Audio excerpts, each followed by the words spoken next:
Yung kaibigan mong laging nandyan at handa kanyang pakinggan. Wala siyang judgment sa mga reklamo mo sa tuwing nag-aaway kayo ng jowa mo. Hindi ko na sana pinapansin ang iyong ganda,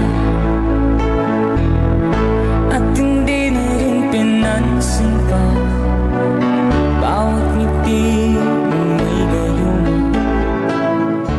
Willing kanyang samahan at isang text mo lang, agad kanyang pupuntahan. Sa sobrang close nyo, mas kilala ka pa niya kesa sa jowa mo. Dahil sa akala ko, hindi ako iibig sa'yo. Ikaw pala ang aking sa puso ko. Ayaw mo na sanang pansinin, kaso pati ikaw, nalilito na din.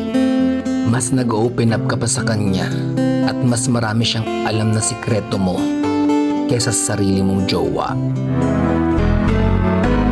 Kaya ngayon'y maring gulong-gulo ang puso ko't isipan. Araw-gabi ay pangarap ka, at sa tuwin ay babalisan. Dahil ba ang puso ko'y labis na umibig sa'yo? Hanggang kailan magtitiis ilimang pag-ibig ko? Nagdadalawang isip ka na linawin sa kanya kung may nararamdaman ba siya. Ayaw mong mga liwa sa jowa mo, at higit sa lahat, ayaw mong masira ang pagkakaibigan nyo.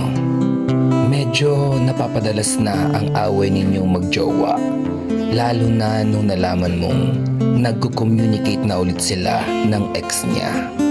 Ang nakakabahala dito, hindi mo alam kung magagalit ka ba sa jowa mo or matutuwa ka dahil magkaka-chance na kayo ng kaibigan mo.